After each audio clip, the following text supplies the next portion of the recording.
Assalamualaikum Mbak. Waalaikumsalam warahmatullahi wabarakatuh. Perkenalkan, saya Prawasini. Saya di sini bertugas dari jam 7 sampai jam 2 nanti ya Mbak ya. Iya.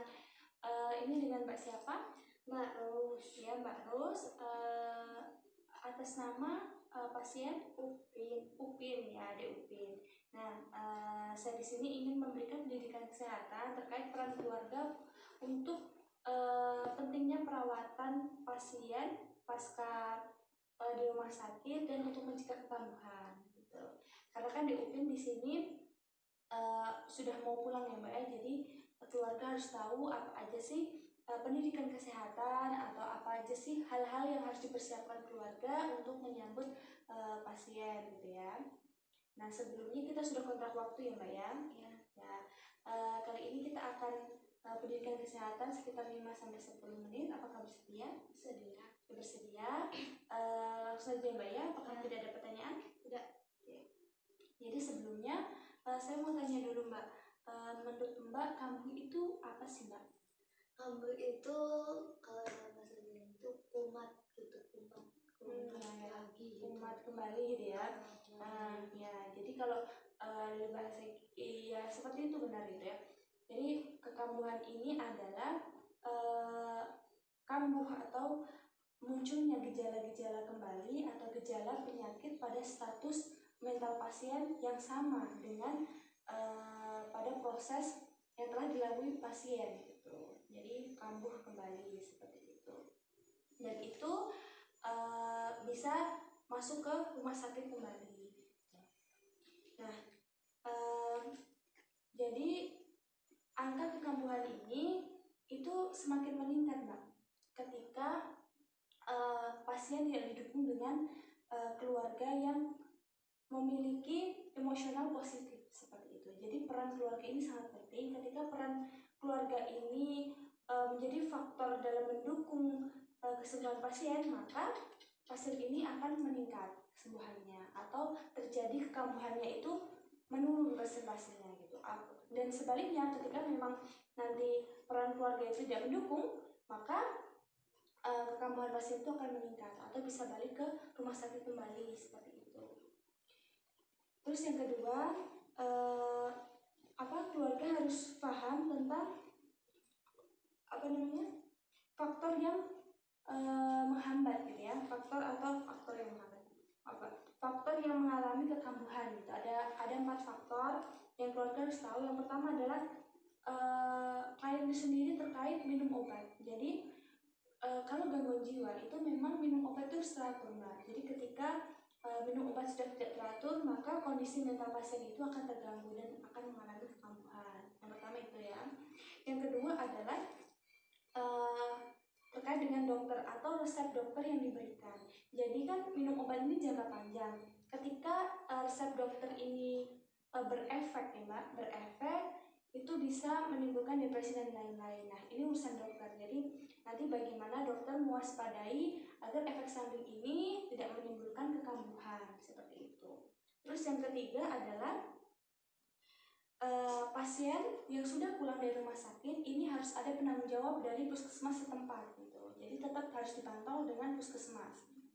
Nanti kita akan fasilitasi untuk melaporkan ke puskesmas seperti itu ya Mbak ya. Jadi keluarga harus selalu mengontrol gitu ya bagaimana keadaan pasien dan selalu kontak dengan puskesmas setempat gitu ya Mbak. Ya. Terus yang keempat, nah ini keluarga. Jadi keluarga ini sudah ditekankan di awal tadi bahwa keluarga ini sangat penting, merupakan faktor dasar karena keluarga ini adalah orang terdekat pasien. Jadi ketika orang terdekat saja tidak bisa membuat pasien nyaman gitu ya, siapa lagi yang harus dipercaya pasien gitu. Jadi keluarga ini harus menjadi support system yang paling kuat seperti itu, ya Mbak ya. Oke. Yang keempat, selanjutnya pembahasannya adalah gejala kekambuhan gitu. Jadi keluarga harus tahu nih tanda-tandanya gimana sih pasien atau keluarga yang mengalami kekambuhan. Yang pertama adalah pasien itu mengalami nervous anxietas atau kayak gimana ya, cemas seperti itu, terus nggak mau makan, menarik diri, tidak minat untuk hal apapun. minder di kamar, tidak nafsu makan. Nah, hal itu bisa menjadi tanda-tanda pasien itu mulai mengalami kekambuhan seperti itu. Terus tadi sudah gejala dan kambuhan ya, Pak. Sekarang masuk ke keluarga gitu ya. Jadi ada beberapa poin penting keluarga harus tahu, yaitu tugas kesehatan keluarga. Nah, yang pertama adalah keluarga harus mengenal masalah kesehatan pada keluarganya gitu. Jadi sebelumnya Mbak sudah dilakukan pendidikan kesehatan ya Mbak terkait bagaimana pasien itu menderita. Sekarang kan pasien menderita mau bunuh diri ya Mbak ya. Nah, itu Mbak sudah dilakukan pendidikan kesehatan ya Mbak? Belum ya? Ya nanti saya akan sampaikan lagi ya Mbak ya, bagaimana bunuh diri itu gitu ya. Terus yang kedua yaitu membuat keputusan masalah kesehatan yang tepat gitu. Jadi keluarga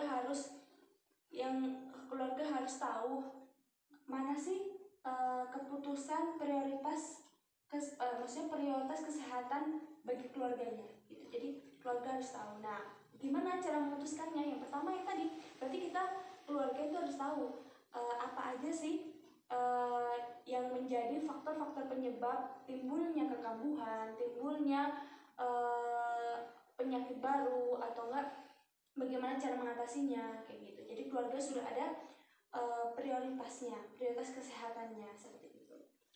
Yang ketiga adalah memberi perawatan pada anggota yang sakit gitu. Jadi keluarga kalau dalam penanganan pasien gangguan jiwa berarti harus support system lingkungan dan sebagainya itu harus bagus seperti itu.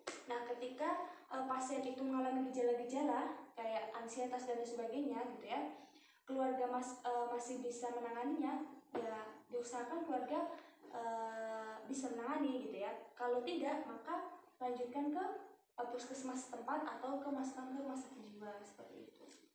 Terus yang keempat yaitu memodifikasi lingkungan.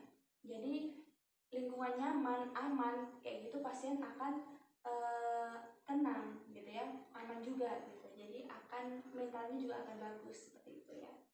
Terus yang terakhir adalah merujuk pada fasilitas kesehatan. Nah, yang dikatakan ketika hal-hal yang di atas itu, yang tadi ya, yang memahami, yang tidak bisa merawat keluarga itu ketika tidak bisa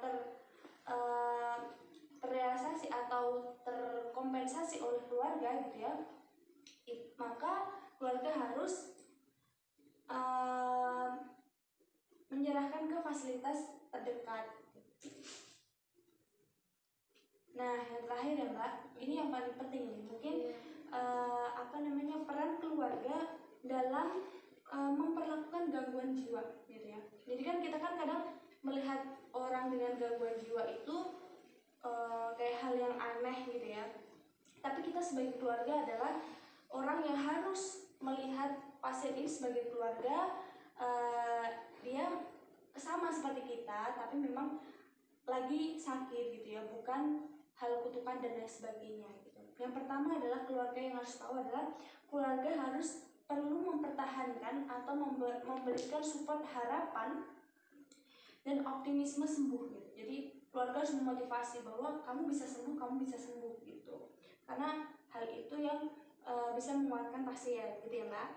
Terus yang kedua adalah peran keluarga yaitu pemberian obat. Ya, hal ini penting gitu ya. Selain memotivasi, keluarga itu harus mengawasi, mengontrol meminum obat, bagaimana apa biasanya tuh pasien akan menyembunyikan obat di bawah lidah. Nah, itu harus diawasi gitu. Terus yang ketiga adalah mengontrol ekspresi emosi pasien yang ada di rumah. Jadi emosi keluarga itu harus ditahan, Mbak. Karena kenapa? Ketika emosi keluarga itu tinggi, maka akan mempengaruhi mental pasien dan akan memperparah keadaan, menimbulkan kekambuhan seperti itu. Jadi kontrol emosi keluarga itu harus penting seperti itu. Jadi harus manajemen konfliknya harus bagus gitu kan.